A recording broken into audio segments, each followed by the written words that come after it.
It's day 278 of the 29th year and beyond. Yesterday, we talked about how do you measure a year. 525,600 minutes. Yes! Is that right? Yes! Okay. You got it. And we talked about the fact that in measuring a year as a married couple, it's everything. It's the celebrations, it's the tragedies, it's, the mundane things, it's the extravagant things. It was all things, Yep. right? And, we really tried to impress upon you how not to take those things for granted. The time, it's about relationship. We talked about it being about love and about being relationship, the relationships being the most important thing.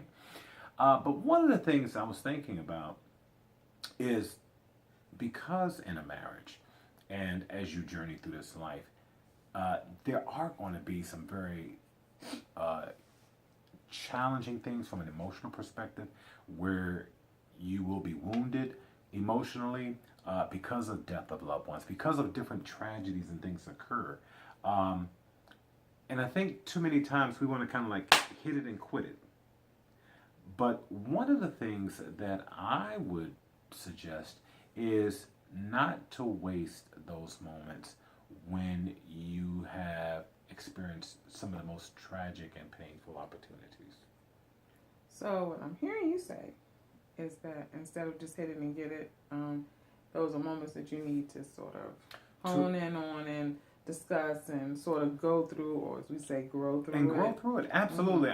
I think too many times, with the difficult stuff, with the uncomfortable stuff, we don't want to experience it, much less, talk about it, or should I say, talk about it, much less experience it.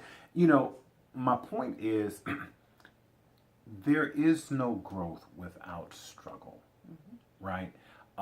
Without there being some kind of opposition and resistance, you're not going to be strengthened.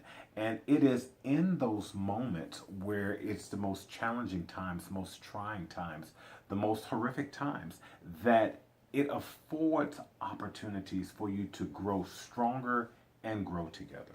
Yeah, and so because I'm the example person, I liken it to after John was born.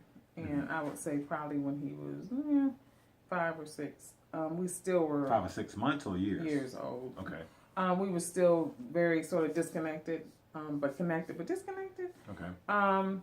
Really in need of being able to spend quality time together because we had grown apart, but we were still. I mean, it was not a lack of loving each other because that wasn't the challenge. The challenge was just being able to connect on a regular basis, spending some quality time, getting to know who we were now as parents because right. You do change. Right. Before we were just a vibrant, young, healthy couple. Yes. Now we're parents, and with those new roles do come new responsibilities, but also new awareness. Yeah. Right? Yeah. And so there are changes. My thing is this. Instead of trying to glide by the difficult stuff, learn from it. Learn from it so that A, you don't repeat it, but B, like I said, allow it to strengthen you. Allow it to make you a much more resilient person, a much more a person of perseverance, willing to go through whatever you have to go through, and you do it together. Because I remember the first couple of days when we were there, it was sort of strained. It was hard, First couple of days we were where? In Savannah. We went away to Savannah. You talking about without John? Yeah. And it was hard for you.